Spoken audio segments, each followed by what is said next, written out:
Appreciate it. We wish you only great success. Yes, sir.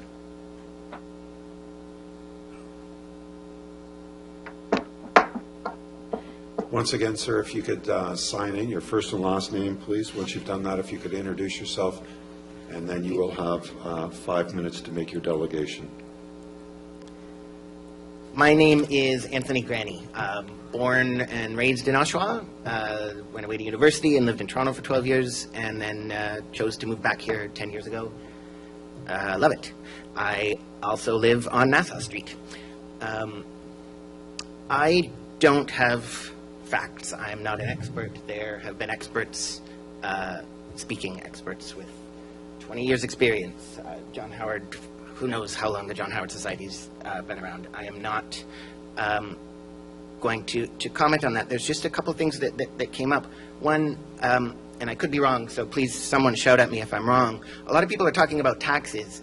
I was at the first meeting, and there was a little bit more of an explanation about what the center was going to be. There was a little bit more of an explanation about what was actually happening. And what's happening is,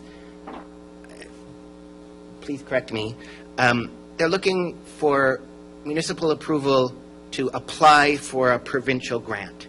The province has earmarked money for 21 centers. Those 21 centers are going to happen no matter what, and hopefully we can get one here. So for people worried about their tax money, I think it's already spent.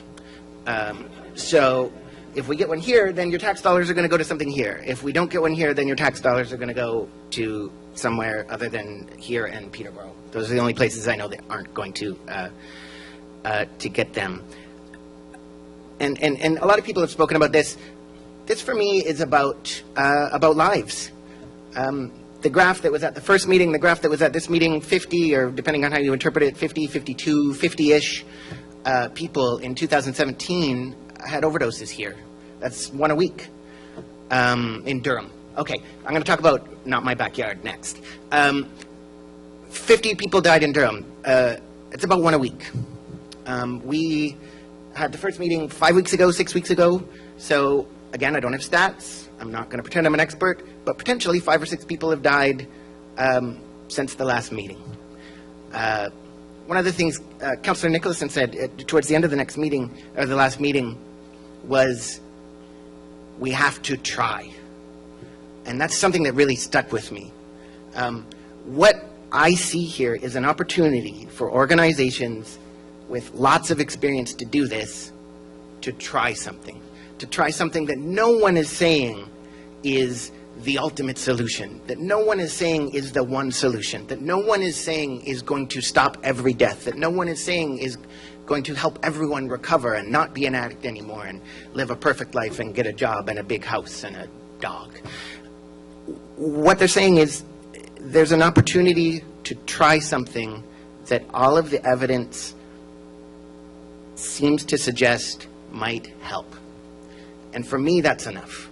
And the last thing I want to talk about is the not in my backyard. There's a lot of people here who have been talking about, I'm a compassionate person, and I think this is important, but, and the but is always not in my backyard. Everyone wants a revolution and nobody wants to do the dishes.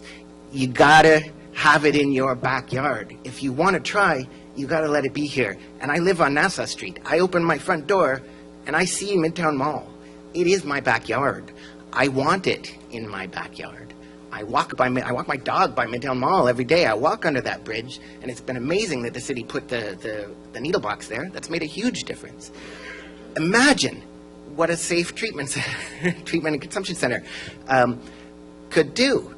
It's just an amazing thing. It's a life, and if it saves one life, and if it saves one life from Oshawa, or if it saves one life from Durham, or Whitby, or Clarington, or who cares where the life it saves is from. If it saves one life, surely that's got to be worth letting them apply for a grant to try to open it. I guess that's all I have to say. Anthony, thank you very much for your delegation this evening. Also, thank you to your community.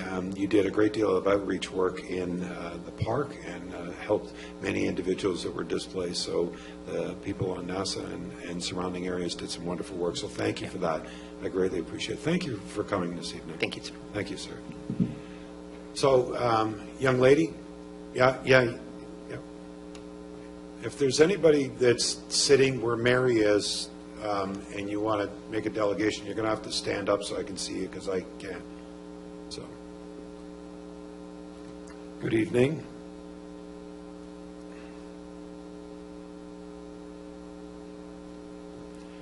If you'd introduce yourself, please, your first and last name. Savannah Waters. Good to Hi. see you. Thank you Good very to much see for you. being here this evening. And just to let you know, you've got 5 minutes for your delegation, okay? Okay. The floor is yours. Thanks for having me. Unfortunately, I didn't have anything prepared for tonight, so I haven't done much research, but I did feel compelled to speak on this. My name's Savannah. I have a diploma in social service work, and I'm a postgrad in addictions and mental health, and I'm in my 3rd year as a BSW student at York University. I'm a mother. I've lived in Oshawa all my adult life and in Durham Region all my life. I've worked with local harm reduction services, giving safe equipment to substance users, and met many community members who struggle with navigating our increasingly gentrified downtown, feeling like they must go to the outskirts just to avoid being criminalized.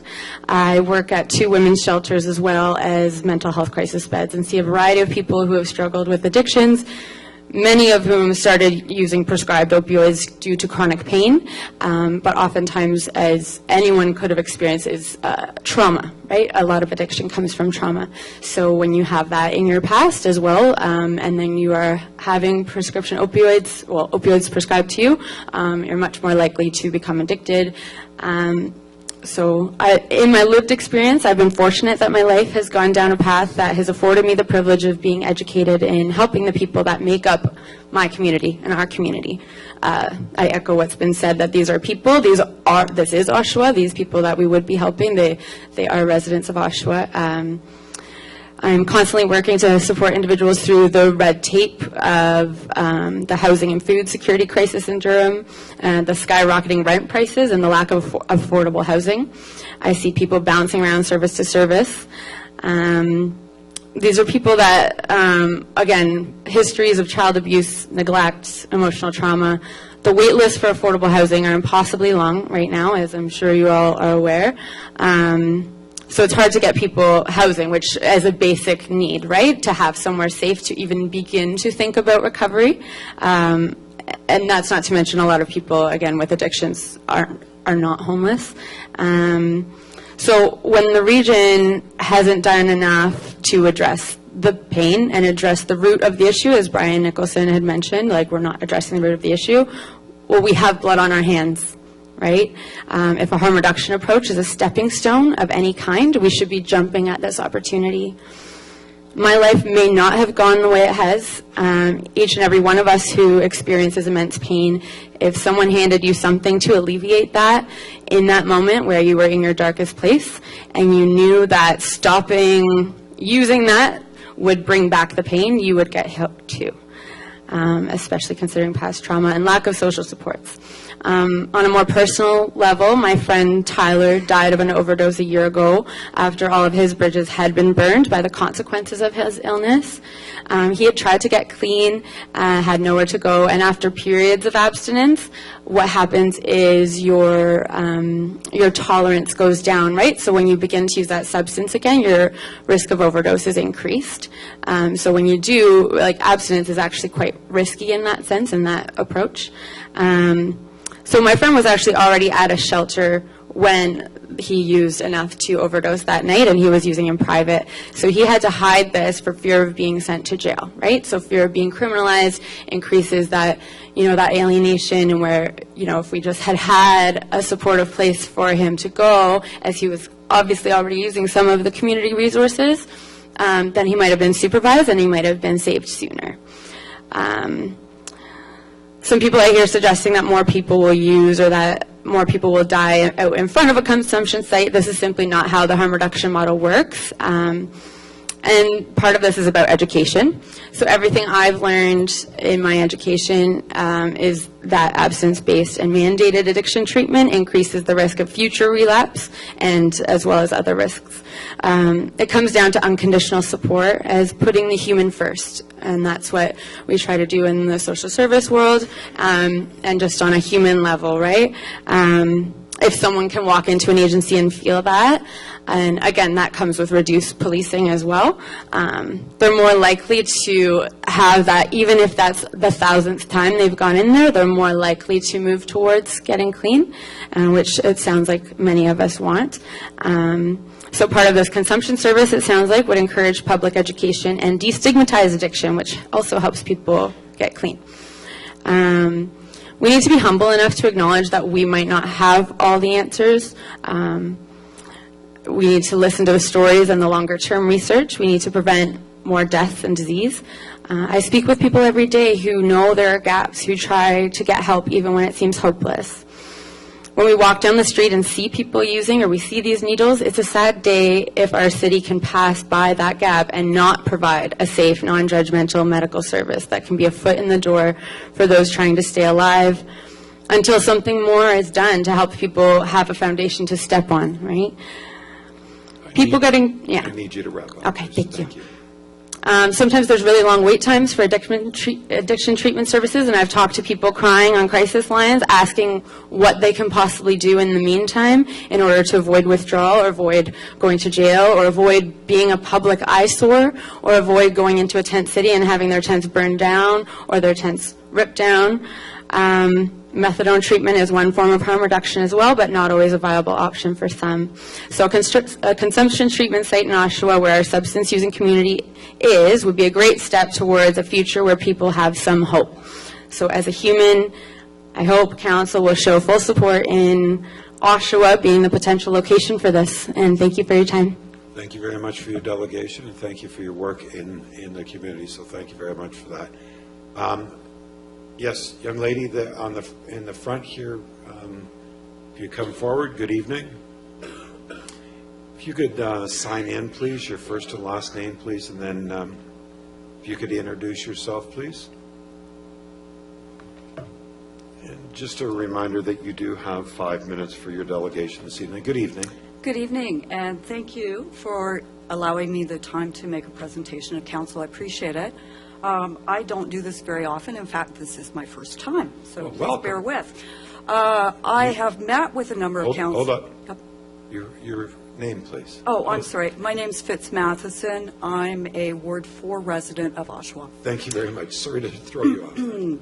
I generally wouldn't come. However, I found out more about this issue last Friday.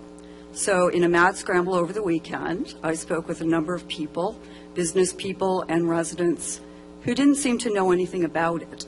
There seems to be no information, not just misinformation out there. I did attempt to make a lot of research in a very short period of time. Most of the statistics that I was able to find readily are old. And one of the things that bothers me about this is that there seems to be a split in the room, not just around the issue whether we approve this site or not, but if you don't approve the site, you don't care. I think that's a very dangerous precedent to set. I think people in Oshawa are very caring. I think people in Ward 4 are very caring. There are a number of supportive locations and services in Ward 4, actually several dozen at the moment. There is absolutely no proof that this site is going to save lives because we don't have this type of site already. So we don't have statistics about it. One of the things that I would strongly recommend to council, and I hope that you will listen, is that I'm not necessarily opposed to this site. I am opposed to moving forward in a very short period of time in a reckless manner with very little information. And while the presentation was interesting, it didn't answer all my questions. I'm sure it didn't answer all of yours. You are in the position where you're able to at least ask the presenter a number of questions. I was not aware of the library session. I tend to read most things. I would have attended had I known. But even that being said, you're talking about a very short period of time to jump into a situation where you're approving a site where there is no coming back from it.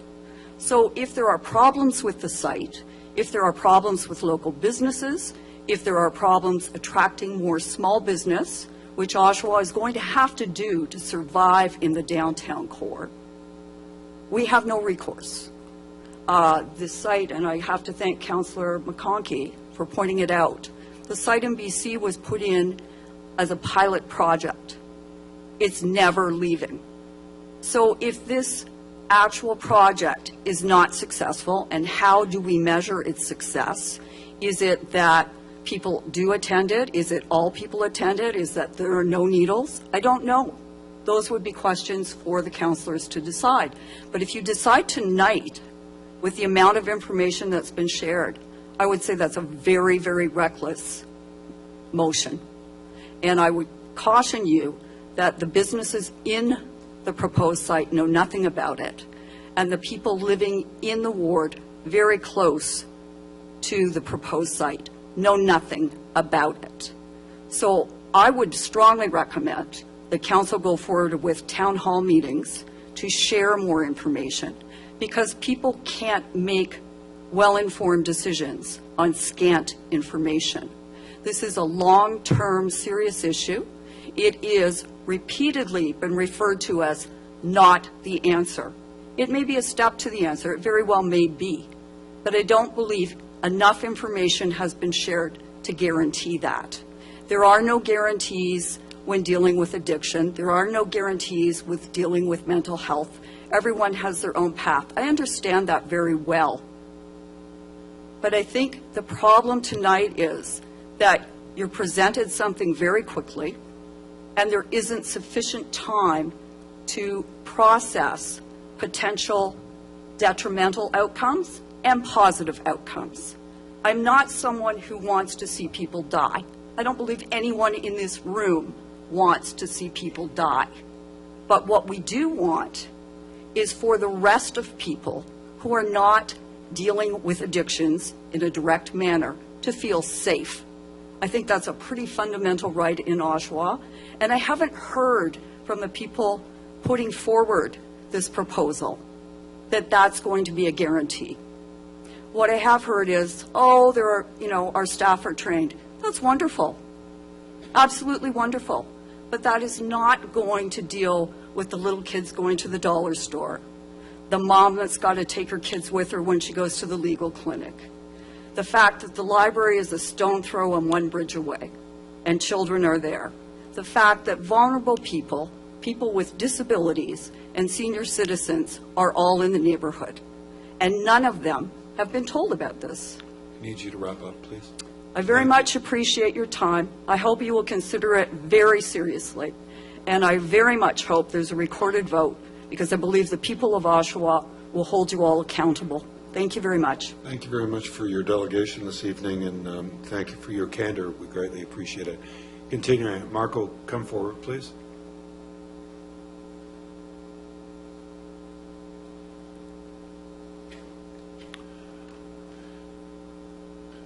Good evening, Marco. If you could sign in first and last name, and then I'll ask you to introduce yourself. Okay, it's going to take me a couple minutes here. I'll sign this after. You know what? Thank you very much for allowing me the opportunity to speak. Unlike most delegations, I didn't prepare anything. Your name, please. Okay, I didn't prepare my name either. Marco Yvan Chichevich. Thank you. Thank you. I was sitting watching this web streamed. There were a couple of comments by councillors that kind of struck me, and then I sat here, and there were comments that were made by the first three speakers, and it really hit home for me. I myself, this is giving up a very personal side of my story that there might be one person in this room, maybe two, that know this. I grew up in Regent Park. I grew up in Moss Park from the age of 2 to 11. My house was a crack house. It was a drug house. There were needles, everything, all over the place for years. I didn't recollect some of the things until you start thinking about it years later. But there were times where paramedics would come into the apartment, take people out. You're a kid. It doesn't really process. But as I got older, I started to realize that, hey, those are the kinds of things that were going on around me, right? I say kudos to the individuals that have spent the time in Moss Park or went recently as part of, their research, because it's a very different dynamic than we deal with here in Oshawa, but there are similarities. And the similarity is that, just like every other community across Canada, we're dealing with this opioid crisis. And one of the things that really struck a nerve with me earlier, and still, to several moments ago, is that individuals are still discussing finances and how this can affect finances. Well, I'm sorry, but if you save one life, that is value. You cannot put a price tag on a human being's life. And to see people in the community, again, say, oh, I care, I don't want people to die, but not in my backyard. I'm sorry, but it pisses me off. I know that's untowards language here, but you guys know me. Sometimes I have to let those bombs out. The work that the individuals do in the community is not easy work. I've worked in the social work field for years, outside of that lived experience. We're dealing with the most vulnerable people in general in the community. Yes, there are still individuals that could be highly successful that will still need these services. Again, you can't stigmatize and say that it's going to be a specific group of individuals. Somebody made a statement several moments ago about, well, what's going to happen at the Midtown Mall? Well, I'm sorry, but have you been to the Midtown Mall recently? Nothing is going to change. I'm sorry, but nothing is going to change. What's going to change is that the individuals that are there are going to have more of an ability to access services that are there while they're sitting there. And I think at the end of the day, if we can take off this political charade, throw away the financial argument, and deal with this as human beings, and look at the fact that these are individuals that are going to be helped, that are going to be saved by the opening of this type of site. We cannot look at this as a political issue. We can't look at this as a financial issue. This is something that is a public health and safety concern. This is something that we are humans and we have to deal with. I'm well known, obviously, for the medical cannabis and cannabis field, if you will. In 2005, I spent some time working with the Toronto Drug Strategy Committee as they were forming the City of Toronto's first ever drug strategy. And I met some amazing individuals in that. Those very individuals I met were at the forefront of insight, were at the forefront for things that were going on in Moss Park several years ago, before everything got approved, if you will, right? So please, when you're making this decision, don't look at this as a political issue. Don't think about the finances. Think about the value of a human being, and even if we save one, that's going to be worth more than any budget or anything related to a political issue. Because again, this is about saving lives. It's about helping people. It's not about money. It's not about politics. Marco, thank you very much for your delegation. I greatly appreciate it, and thank you for signing in. At the same time, yes, sir, if you'll come forward. Unifor guy. Yeah, okay. I'm sorry, I don't know your first name, but I'll know it in a moment. But if you'd come forward, please, sir. And if you'd also sign in, please, and then I'll ask you to introduce yourself. And of course, you've heard the regular aspects of it. It is a 5-minute delegation. Good evening. Your name is? Yeah, my name is Cory Weir. Cory, good to see you. Thank you very much for being here this evening. Thank you for your time. You have the floor, sir. All right. A lot of things have gone through my head tonight as I've listened to different testimonies from folks. I don't want to go too far off into the weeds, so what I'll actually do is read something. And it was an article written back in 2008. It was directed at the then Health Minister of Canada, Tony Clement. It was written by somebody who was a doctor at On-Site. It which is the detox center that's connected to Insight. And so I'll ask the councillors here that if you find yourself in the position of opposition to this project here, whenever you hear Tony Clement or the minister in here, please feel free to sub yourself in for that and put yourself in the middle of this argument in this speech here. I hope that it changes the way that you look at harm reduction. So announcing his intention to shut down Insight, a supervised injection facility serving drug addicts on Vancouver's downtown east side, Tony Clement told the House of Commons Health Committee that supervised injection is not medicine. It does not heal the person addicted to drugs. Mr. Clement got one thing right. Supervised injection does not heal addiction. It is, however, completely in line with accepted medical practice. Consider other areas of medicine. Prescribing inhalant medication to open airways and reduce lung inflammation in smokers also does not heal nicotine addiction. It only saves lives and improves quality of life. Similarly, quadruple bypass surgery in overstressed type A business executives does not heal workaholism. Insulin does not cure people whose eating patterns and sedentary habits have triggered diabetes, and intestinal bypass surgery and relief of morbid obesity does not cure food addiction. But all of these medical interventions are harm reduction measures. Harm reduction is often seen as being inimical to the ultimate purpose of helping addicts to transcend their habits and to heal. People believe it coddles addicts, enabling them to continue their destructive ways. It's also considered to be the opposite of abstinence, which many regard as the only legitimate goal of addiction treatment. Such a distinction is artificial. The issue in medical practice is always how best to help a patient. If a cure is possible and probable without doing greater harm, then cure is the objective. When it isn't, and in most chronic medical conditions, cure is not the expected outcome, the physician's role is to help the patient with the symptoms and to mitigate the harm done by the disease process. In rheumatoid arthritis, for example, one aims to prevent joint inflammation and bone destruction, and, in all events, to reduce pain. In other words, harm reduction means making the lives of afflicted human beings more bearable, more worth living. That is also a goal of harm reduction in the context of addiction. Given the chronic and relapsing nature of injection drug use among hardcore addicts, cure is not often achieved. That leaves us with the need to reduce the depredations of the condition on afflicted persons, and that's what supervised injection does. It minimizes disease transmission and affords first-line access to health care. As the physician at Onsite, the detox facility attached to Insight, I can assure Mr. Clement that staff do their utmost to steer clients towards abstinence and recovery. Many people have entered recovery programs owing to their contact with health personnel during supervised injection.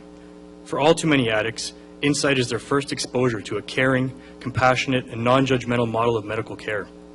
Mr. Clement told the Commons Health Committee that government-sponsored supervised injection sends a very mixed message to young people who are contemplating the use of illicit drugs. Does the minister have any evidence for this astounding assertion?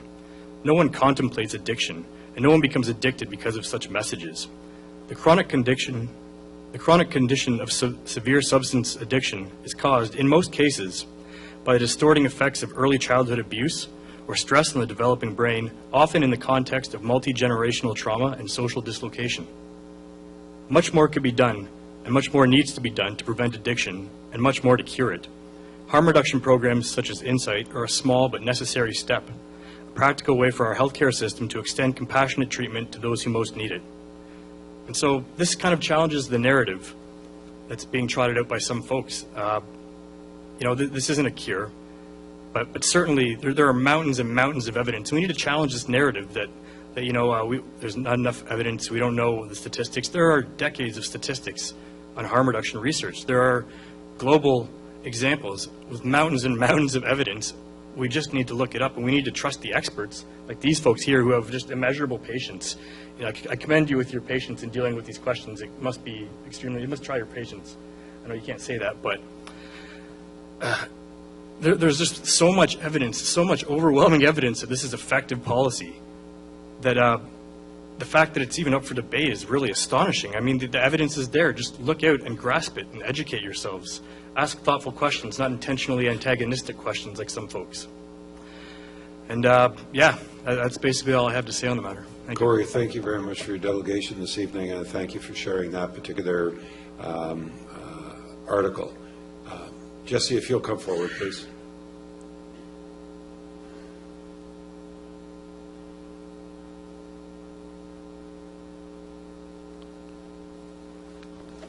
Just if you'll do me a favor and sign in, please, and then introduce yourself. And also, once again, it's 5 minutes for your delegation. Green button right in the middle there, sir. There we go. Okay, There cool. you go. Can you guys hear me? Yeah. Good evening. Good evening. My name is Jesse Cullen. I think most folks around the table or in the room might know who I am. I'm here to speak in favor of the site today, Mr. Mayor. I also haven't seen most of you since you won your election, so also congratulations on the election win to most folks around the room. I'm going to tell you stuff about myself that maybe some of you don't know. So I first experienced homelessness in 2000, year 2000. What brought me to Oshawa, so I've lived in Oshawa since 1993. What brought my family and I to Oshawa was actually an abusive stepfather when CAS had to get involved and left my mom with nothing, cupboards bare, had to go on social assistance. I was put through counseling as a child because of the trauma. I actually don't know my biological father either. I witnessed and was not just witness to, but subject to physical and emotional and mental abuse by someone I should have trusted as a child. I later on found out as an adult that I actually have been living with ADD for most of my life, undiagnosed. So needless to say, this after I first experienced homelessness at the age of 15, a lot of the decisions and experiences I was involved in were directly related to the trauma I experienced as a child. My drug of choice, because of my predisposition with ADD, was actually cocaine and crack. However, the friend that Savannah, the mother of my oldest daughter up here, who was speaking earlier, who died last year, he was my guitar player in my band for a couple of years. He was my roommate. He was a father. I first tried opiates with him because his dad was dying of cancer. And he would actually had morphine in the house, and that's when I first tried opiates for the first time, when my guitar player came. And Tyler's life was filled with trauma and intersections and conflict with the criminal justice system, homelessness. He was my roommate for a number of years at multiple different places in the downtown core. I lived in the downtown core for the better part of a decade.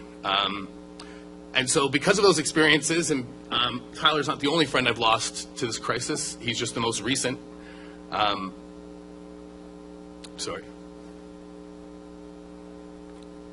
That's why I actually chose the educational path that I chose, and I'm actually a product of the revitalization of this downtown. I went and took criminology at UOIT when I was a resident of downtown. For the very fact of my experiences, I was just lucky that I didn't end up dead or in jail. Most of my friends did. Most of my friends are either in jail or dead or at the methadone clinic to this day. I took the criminology program to get involved. Through that program, then became the vice president of Students for Sensible Drug Policy, and actually was involved in an event to bring Dr. Gabor Mate into town in 2014, who is the physician that Cory just referenced and read from, to do a keynote speech at Regent Theater in our newly revitalized and renovated Regent Theater. It actually is the downtown core that people seem to be so worried about that actually educated me to come to these conclusions, not only about my earlier experiences, but also about the effective ways to address these issues.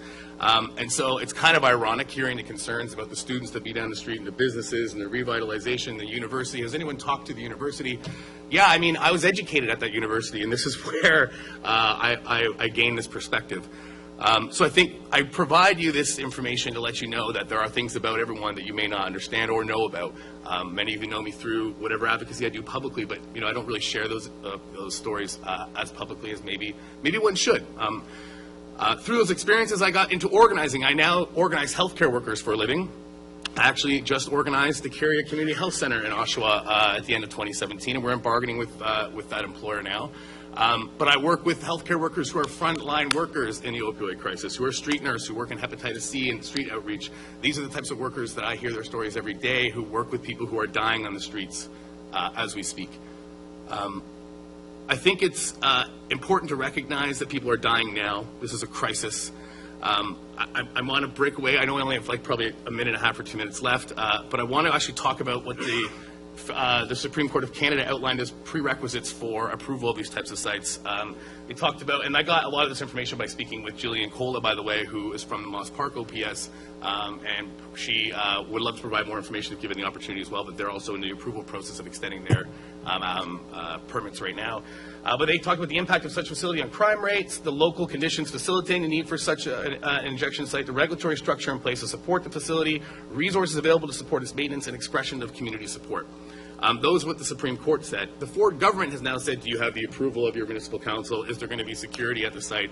We know that if there is a decision made to look past Oshawa and go to another site, that those folks in Toronto actually have drug users ready to file charter challenges if their permits are not renewed, and are encouraging folks to do the same things in their communities. So one person said earlier, I think from the presenters, if you pass this motion, there's no guarantee it will come here.